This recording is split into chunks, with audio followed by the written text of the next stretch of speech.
Hello दोस्तों, नमस्कार। स्वागत है आप लोगों का basic to big YouTube channel पर। मैं हूं अविनाश और आज के इस वीडियो में हम लोग अपना जो टॉपिक है उससे हटकर एक ऐसे अलग टॉपिक पे बात करने वाले हैं जो कि आप लोगों के लिए बहुत ही यूजफुल होने वाला है और आप लोगों के लाइफ में एक नया उत्साह, उमंग और ऊर्जा के रूप में यह कहानी आप लोगों को आगे बढ़ने के लिए प्रेरित करेगा। तो दोस्तों, आज मैं the richest man in Babylon नामक एक बुक पढ़ रहा था। उसमें कुछ अच्छी बातें थी जो मैंने सोचा कि आप लोगों के साथ शेयर कर दूं, क्योंकि हमारी आदत रही है जो कि मैं अच्छा सीखता हूं या फिर कुछ अच्छा मैं महसूस करता हूं तो वो मैं आप लोगों के साथ शेयर करता हूं, ताकि आप लोग उस एक्सपीरियंस का लाभ उठा सकें और अपने लाइफ में आने वाली इस चुनौतियों को, जो चुनौतियां आती है, उसे आप लोग सॉल्व कर सकें। तो चलिए हम लोग बिना देर किए हुए इस स्टोरी को समझते हैं। यदि आप लोग इस चैनल पर नए हैं तो मैं आप लोगों से रिक्वेस्ट करना चाहूंगा कि इससे पहले कि हम कहानी में आगे बढ़ें और खो जाएं, आप लोग चैनल को लाइक, शेयर और सब्सक्राइब जरूर कर दें और वीडियो को ज्यादा से ज्यादा शेयर करें, ताकि और ज्यादा लोगों तक ये वीडियो पहुंचे और वो भी इंस्पायर हो सके, मोटिवेट हो सके, क्योंकि लाइफ में मोटिवेशन बहुत जरूरी है। बहुत समय पहले की बात है, बेबीलोन में एक लड़का काम करने के लिए जाता है। उसका नाम एंड्रयू था। वह किसी बड़े सेठ के पास काम करता है और दिन रात मेहनत करता है, लेकिन वो अपने लाइफ से बिल्कुल खुश नहीं था, क्योंकि वो दिन रात काम करके जो पैसा कमाता था वह पैसा उसका खत्म हो जाता था और महीना होने से पहले जो मंथली सैलरी आती है,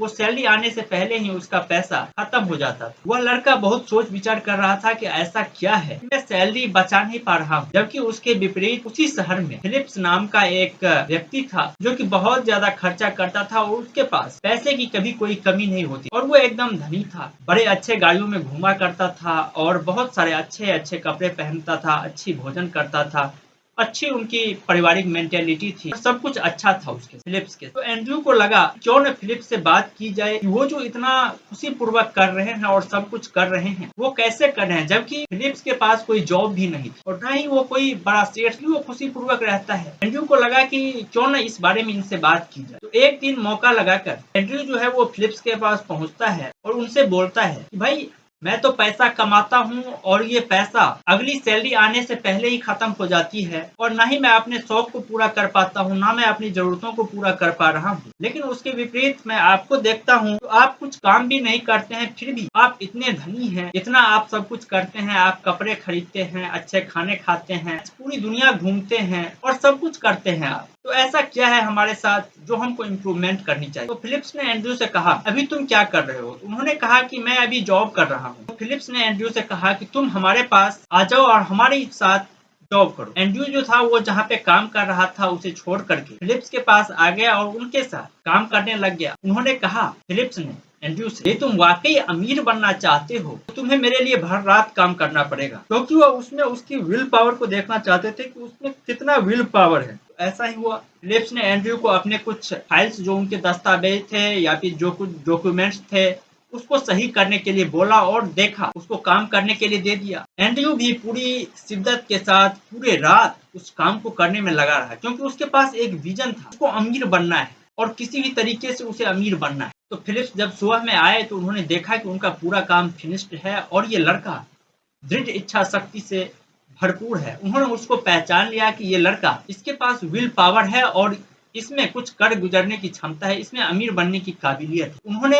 एंड्रयू से कहा, फिलिप्स ने एंड्रयू से कहा कि भाई तुम एक काम करो, तुम जितना पैसा नौकरी से कमाते हो उसका 10% बचाओ और फिर जब सैलरी तुम्हें मिले तो तुम हमारे पास आना। ऐसा ही एंड्रयू ने किया। वो जहाँ पे काम कर रहा था, वो काम जब उसकी सैलरी आई तो उसमें से 10% बचा लिया और वो फिलिप्स के पास गए कि सर, मैंने तो ये 10% बचा लिया है, अब क्या करना है? तो फिलिप्स बोले, इस 10% से तुम्हें एक पाइपलाइन बनानी पड़ेगी। उन्होंने फिलिप्स ने एंड्रयू से कहा, पैसे एक बिल्ली की तरह होती है, तुम इसे जितना पकड़ने के लिए दौड़ोगे यह उतना ही दूर भागता जाएगा। उसके विपरीत यही तुम उसके पास कुछ खाने का सामान लेकर के अपने हाथ में रखो, फिर उसको बुलाओ, वह दौड़ा चला आएगा आपके। इसी तरीके से पैसे का भी खेल है और तुमको ये जो 10% पैसा है, इससे कुछ ऐसा काम करना पड़ेगा जिससे कि पैसा तुम्हारे लिए काम करे और यह काम तुम्हें करना है। तो एंड्रयू ने वैसा ही किया। एक उस शहर का ईंट का व्यापारी था जो कि विदेश जाने वाला था उस टाइम पे। उन्होंने उसको वह 10% पैसा जो उसने बचाया था उसको दे दिया और बोला कि वो विदेश से डायमंड लेकर आए उसके लिए। तो उन्होंने पैसा दे दिया उसको और फिलिप्स को बताया कि हाँ, मैंने इन्वेस्टमेंट कर दिया है। बोले उन्होंने कि फिलिप्स बोले कि तुमने क्या इन्वेस्टमेंट किया है? तो उन्होंने बताया मैंने पैसा एक ईंट के व्यापारी को दे दिया है, वो विदेश गया है, वहां से वो डायमंड लाएगा जिसको मैं यहाँ पर बेच करके उस पैसे को डबल कर सकूंगा। फिलिप्स ने बोला कि तुम्हें यह कैसे पता है? ये ईंट का व्यापारी जो है ये हीरे का भी जानकार होगा। वह तो जो ईंट का व्यापारी है वह तो हीरे का अच्छा जानकार नहीं हो सकता वह तुम्हारे लिए नकली हीरा भी ला दे। ऐसा ही हुआ, वह जो ईंट का व्यापारी था जब वो लौट करके आता है तो वो नकली हीरा लेकर के आता है और उसका पूरा पैसा एंड्रयू का डूब जाता है। लेकिन फिलिप्स बोलते हैं कोई बात नहीं, तुमको अगली बार फिर से 10% सेव करना है और फिर से उसको इन्वेस्ट करना है। तो एंड्रयू ने वैसा ही किया, फिर से वो पैसे बचाना शुरू करता है और फिर जो 10% वो बचाता है उसको फिर इन्वेस्टमेंट करता है और वह कपड़े के व्यापारी को देता है वो पैसे, जो कि इस बार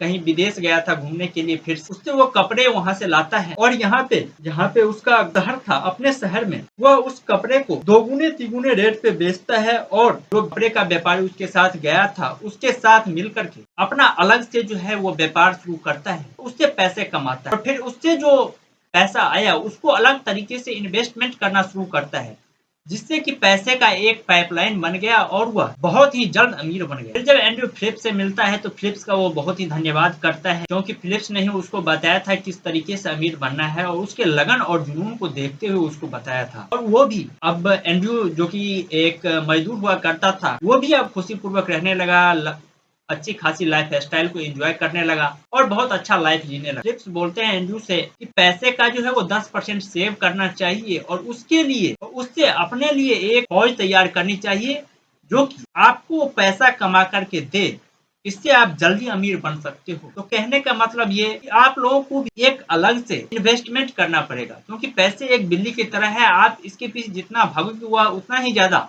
आपसे दूर भागेगा। यदि इसके विपरीत आप उसके लिए कुछ खाने का रख दो तो वो दौड़े दौड़े खुद आएगा, फिर उसको पकड़ लीजिए। इसी तरीके से काम करते हैं बड़े बड़े इन्वेस्टर और बड़े बड़े बिजनेसमैन। ये सभी लोग पैसे के लिए काम नहीं करते हैं बल्कि पैसा इनके लिए काम करता है। तो दोस्तों यह कहानी कैसे लगी आप लोग कमेंट बॉक्स में अपना ओपिनियन जरूर दें, और यदि आप लोग इसी तरीके का ज्ञानवर्धक और मोटिवेशनल स्टोरी सुनना चाहते हैं तो आप लोग हमारे चैनल को लाइक शेयर और सब्सक्राइब जरूर करें और वीडियो को ज्यादा से ज्यादा शेयर करें, ताकि बहुत सारे लोगों के लाइफ में जो ये परेशानियां है वो परेशानियां दूर हो सके और उनके लाइफ में भी इस कहानी के माध्यम से कुछ उजाला हो सके। तो दोस्तों वीडियो देखने के लिए आप लोगों का धन्यवाद।